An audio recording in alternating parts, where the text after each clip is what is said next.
सुप्रभात बच्चों। आज हम सभी हिंदी पाठ्य पुस्तक की सप्तम किरण को पढ़ेंगे और इसका शीर्षक है शिवाजी का बचपन।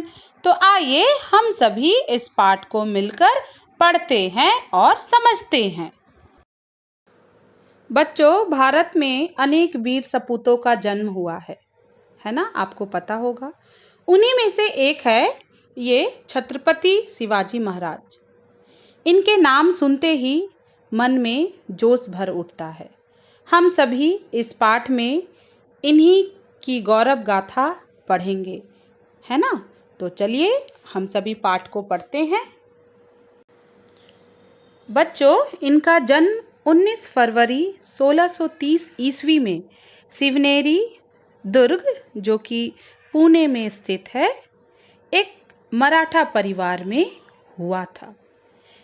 अब बच्चों, पुस्तक को देखिए, मैं पढ़ रही हूँ, आप भी मेरे पीछे पीछे पढ़िए। शिवाजी भारत के एक महान वीर थे। उनका बचपन पहाड़ों जंगलों में बीता था। पिता शाहजी बीजापुर दरबार में रहते थे। शिवाजी अपनी माँ जीजाबाई के साथ रहते थे। माँ ने ही उनका पालन पोषण किया। वे सुबह शाम रामायण और महाभारत की कहानियाँ सुनाती थीं। वे मन लगाकर कहानियाँ सुनते थे। राम कथा में राम पिता का वचन मानकर वन में चले गए थे। साथ में लखन लाल थे। वे वन में फल मूल खाते थे। वन के लोगों से मिलते थे। रावण के अत्याचार का विरोध करते थे। कभी घबराए नहीं। छोटी सेना लेकर आगे बढ़े। सागर को पार किया। रावण से लड़े, विजयी हुए। अब मैं इसे समझाती हूँ। बच्चों, शिवाजी का पूरा नाम श्रीमंत छत्रपति शिवाजी महाराज था और ये भारत के एक महान वीर थे। इनके पिता का नाम शाहजी भोसले था, जो कि बीजापुर के दरबार में काम करते थे, और उनकी माँ का नाम जीजाबाई था। उनके पिता अपने कार्य में बहुत व्यस्त रहते थे, इसलिए उनकी माँ जीजाबाई ने ही शिवाजी का पालन पोषण किया। उनकी माँ धार्मिक स्वभाव वाली होते हुए गुण स्वभाव और व्यवहार में वीरांगना नारी थी। इसी कारण से उन्होंने शिवाजी को भी एक महान वीर बनाना चाहती थी, जो कि देश के लिए कुछ कर सके। इसलिए वे उन्हें बचपन से ही सुबह शाम रामायण और महाभारत की कहानियाँ सुनाती थी।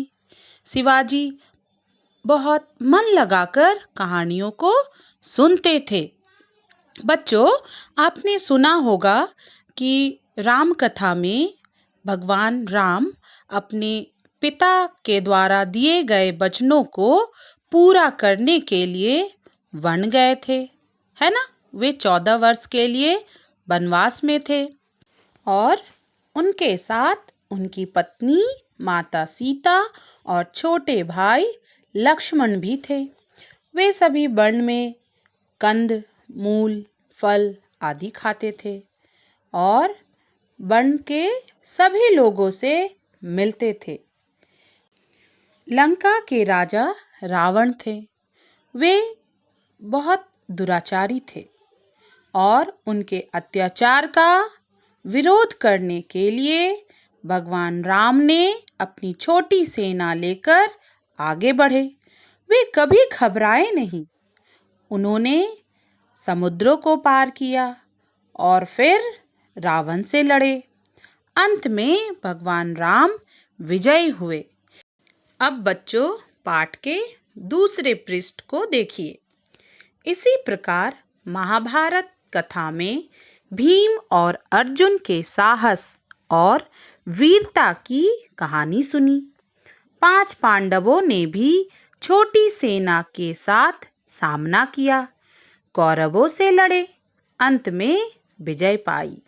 बच्चों हमने क्या पढ़ा कि शिवाजी किनसे कहानियां सुनते थे? जी, अपनी माँ जीजाबाई से। उन्होंने उन्हें बतलाया कि महाभारत कथा में पांडवों ने कौरवों के साथ युद्ध किया। कौरव ईर्ष्यालु तथा दुष्ट प्रवृत्ति के थे, जबकि 5 पांडव सत्यवादी और दयालु थे। वे सभी कौरवों के साथ युद्ध में विजयी हुए। बच्चों, धर्म की लड़ाई में जीत हमेशा सच्चाई की होती है और बुराई का हार होता है। शिवाजी के मन पर इन कहानियों को सुनते सुनते वीरता की छाप पड़ गई। उनके मन में राष्ट्र सेवा की भावना जगी और उन्होंने सोचा कि वे दुष्ट मुगलों से लड़ेंगे। अपने जंगल पहाड़ के साथियों को एकत्र करेंगे, सबको तलवार भाला सिखाएंगे, सेना का गठन करेंगे, देश को आजाद करेंगे। शिवाजी ने सोचा कि जिस प्रकार राम कथा में भगवान राम ने रावण पर विजयी हुए, उसी प्रकार महाभारत कथा में पांडवों ने कौरवों से विजय पाई। उसी प्रकार मैं भी मुगलों के साथ लड़ूंगा, अपने जंगल पहाड़ के साथियों को एकत्र करूंगा। साथियों का अर्थ है सैनिकों को एकजुट करूंगा। उन सबको तलवार सिखाऊंगा, भाला चलाना सिखाऊंगा और बहुत सारी सैनिकों के साथ एक सेना का गठन करूंगा, जो कि मुगलों के साथ युद्ध में लड़ सके और अंत में विजय पाऊं, ताकि हमारा देश भारत आजाद हो सके, स्वतंत्र हो सके। बच्चों, उन्होंने बहुत सारे मुगल शासकों के साथ युद्ध किया, जैसे कि मुगल बादशाह औरंगजेब, बीजापुर के शासक आदिल शाह और उनके सेनापति अफजल खान की तो उन्होंने हत्या की थी।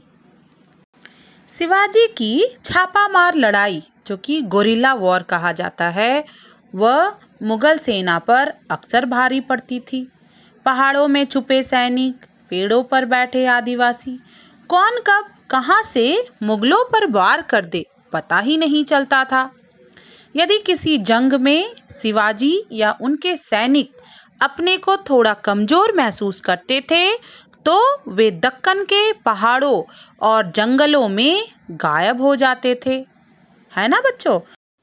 ऐसा करने से दुश्मनों का नुकसान ज़्यादा हो और उनका कम, इस प्रकार से उन्हें आज़ादी मिल सके।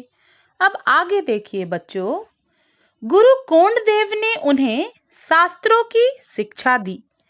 शिवाजी ने पूरे मन से शस्त्र चलाना सीखा, अपने साथियों को सिखाया और कसम खाई कि देश के लिए अपना जीवन न्यौछावर कर देंगे। साहस के साथ मुगलों से लड़ना है, देश को स्वतंत्र कराना है। इस संकल्प के साथ वे आगे बढ़ते चले गए। आपने अभी पढ़ा कि शिवाजी के गुरु कौन थे? जी, गुरु कोंडदेव। उन्होंने ही शिवाजी को शास्त्रों की शिक्षा दी। धर्म, संस्कृति और राजनीति की भी उन्होंने ही शिक्षा दी थी शिवाजी को। शिवाजी ने पूरे मन से शस्त्र अस्त्र चलाना सीखा। उन्होंने अपने सैनिकों को भी सिखाया और सभी ने मिलकर कसम खाई कि इस देश के लिए, भारतवर्ष के लिए अपने प्राण दे देंगे और मुगलों के साथ जी जान लगाकर लड़ेंगे ताकि हमारा देश स्वतंत्र हो सके। और इसी संकल्प के साथ वे आगे बढ़ते चले गए।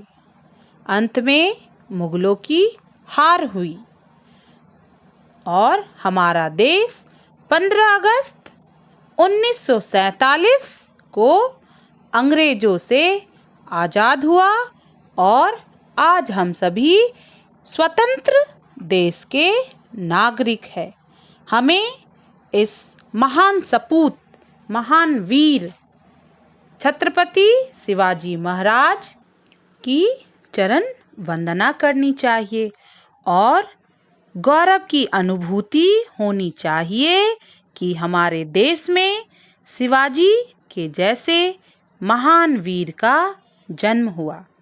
अतः बच्चों, आप सभी इस पाठ को अच्छे से पढ़ेंगे और समझने का प्रयास करेंगे। धन्यवाद।